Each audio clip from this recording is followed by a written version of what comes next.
for your first sample, you're going to change your file name to whatever name that you've given it. Enter the height, very important step. Do not forget to change your height every single time. For ours, we have a value of 1/1666. Sample ID, in this case, is A1. Then you'll hit collect. First measurement is a background measurement. 2 Delrin stacked.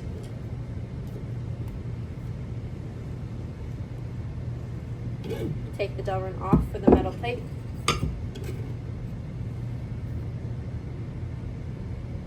Take the metal plate off. Add your puck.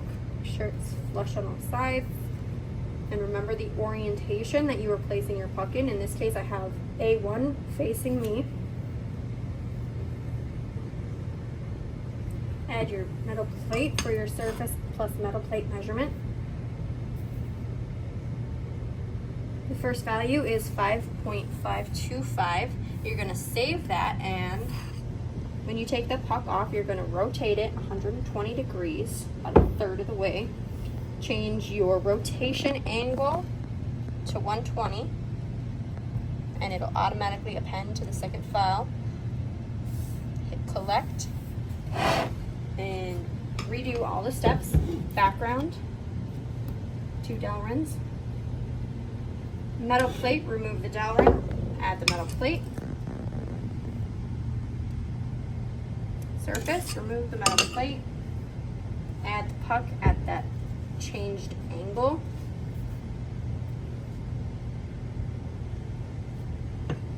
Surface and metal, add your metal plate. Third rotation, you're going to change the rotation angle to 240.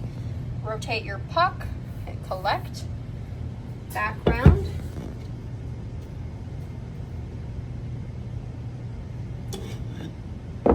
metal plate,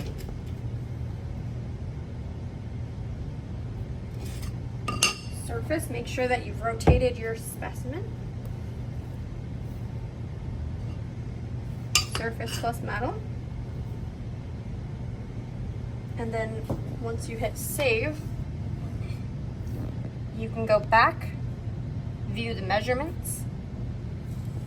First we have our HDPE with 2.3, and then all of our ones that are within 0.01 of each other.